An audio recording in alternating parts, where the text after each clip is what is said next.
A economia é uma ciência que possui diversas áreas de conhecimento e diversas áreas de pesquisa. Entre elas está a economia regional. No episódio de hoje, nós trazemos o professor Adriano Oliveira Rodrigues, da Rural de Nova Iguaçu, para nos explicar o que é economia regional. Bom, a economia regional é a parte da economia que estuda a diferença de crescimento e desenvolvimento entre as regiões de um determinado território.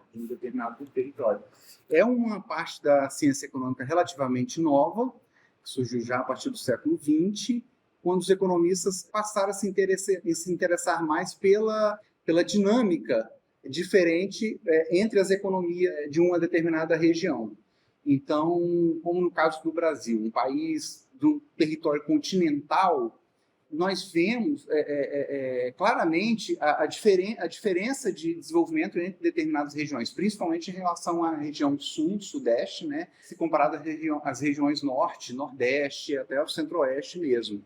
Então, é um ramo da economia que que dialoga muito com a geografia, com a sociologia, com o urbanismo, para tentar entender como que se dá e quais os impactos desse processo de crescimento diferente entre essas regiões, em um determinado território. Então, a economia regional também vê essa questão da desigualdade entre regiões, o desenvolvimento, né? Isso é o foco principal de análise da economia regional. Por que as regiões crescem de maneira desigual? Por que umas regiões crescem mais que outras, se desenvolvem mais que outra? Então, o foco de análise, de estudo, de proposição da economia regional é estudar esse processo de diferenciação de crescimento e desenvolvimento entre as regiões, porque há regiões mais ricas em detrimento de outras. E tem uma parte da economia regional que é economia regional e urbana também. A gente estuda também parte o urbanismo como parte, porque se a gente analisar de perto, as grandes questões sociais, de diferenciação, desigualdade social, estão nas cidades.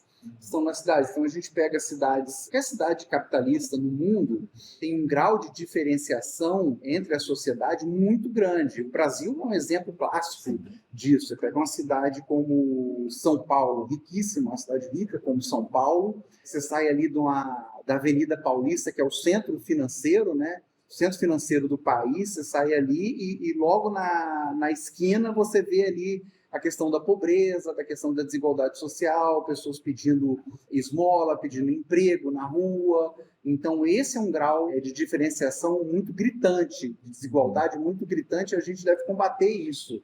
Então, a partir desses estudos, a ideia é levar proposições para que os entes federativos, né, Estado, municípios, estados e governo federal, eles possam trabalhar com políticas públicas para combater esse processo de desigualdade. Desigualdade dentro das cidades e desigualdade entre as regiões também. E ainda mais agora, se falando da questão das mudanças climáticas, as cidades têm que se prepararem para esse processo das mudanças climáticas, que já é fato, né?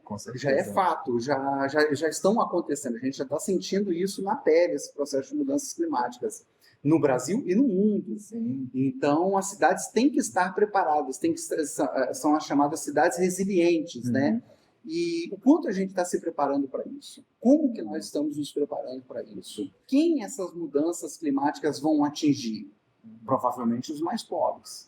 Esses serão os mais atingidos. Então, o que a gente tem, que a gente está fazendo enquanto política pública para minimizar os efeitos dessas mudanças climáticas nas cidades, que vão ser claramente as mais atingidas aí por esse processo, porque as cidades que se concentram aí, que se concentra a maior parte da população, dos habitantes, né, de um país. Então, como que essas cidades estão se preparando para isso? Ou se elas estão se preparando realmente para isso? Até teve essa questão também da onda de calor recente no Rio de Janeiro, que teve todo aquele problema. Exatamente, já faz parte desse processo de mudança climática. A gente não estava... Então, essas ondas de calor, elas vão vir com maior grau, mais intensidade, maior frequência. E maior frequência. As cidades estão preparadas para isso? Como é que a gente vai se precaver disso? Não só a questão das ondas de calor, na questão aqui, principalmente falando do estado do Rio de Janeiro, que é um dos estados que mais sofrem com isso no Brasil, que é a questão das chuvas, né? Das chuvas intensas. Todo verão é aquele mesmo problema.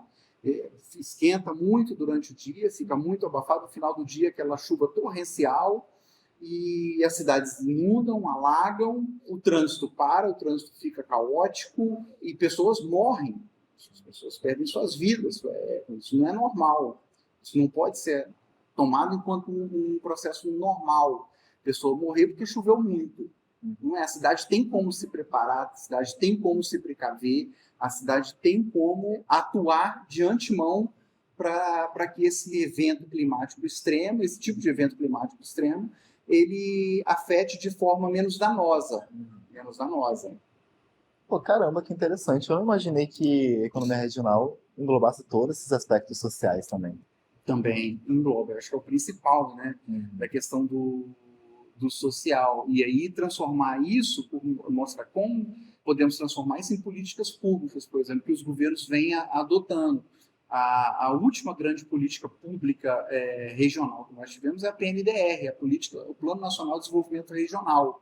Então, ele estabelece metas, estabelece ações para cada região do Brasil. Então, como eu disse anteriormente, é um país com a característica continental, então a gente tem regiões extremamente diferentes uma da outra, com culturas diferentes, com saberes diferentes.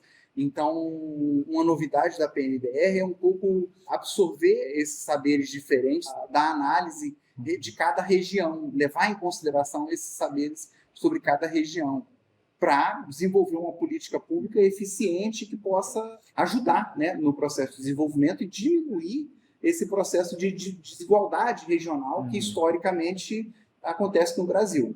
Nossa, e é muito interessante você dizer isso, porque teve um vídeo recente que nós fizemos com a professora Elisa sobre indicadores socioeconômicos e como que eles ajudam o governo a criar políticas públicas. Então, está bem relacionado também com a economia regional, né? Totalmente, totalmente. Esses indicadores socioeconômicos é a base fundamental, uma das bases fundamentais, né, uma das partes, né, que nos ajudam nesse sentido para a elaboração dessas políticas. Hoje, com a tecnologia, então a gente, além desses indicadores socioeconômicos, o diálogo da economia regional é muito interessante, porque ele é um diálogo muito grande entre economia e geografia, além de outras áreas das ciências, né? Mas a geografia é muito forte, porque tem a questão da cartografia, do mapeamento. Então, isso ajuda muito a gente desenvolver políticas públicas mais efetivas para as regiões. A questão do uso da cartografia, dos mapas. E hoje, quando eles estão cada vez mais avançados, mais detalhados, são um importante instrumento para o desenvolvimento regional, para ser usado no processo de desenvolvimento regional. Caramba, perfeita explicação. Eu espero que tenha sanado a dúvida de vocês, tanto quanto está na minha. E caso vocês tenham gostado e queiram mais também, não esquecem de curtir, compartilhar e comentar também, porque isso incentiva a gente a criar novos vídeos, também entender o que é que vocês têm mais curiosidade em saber. É isso, muito obrigado por assistir.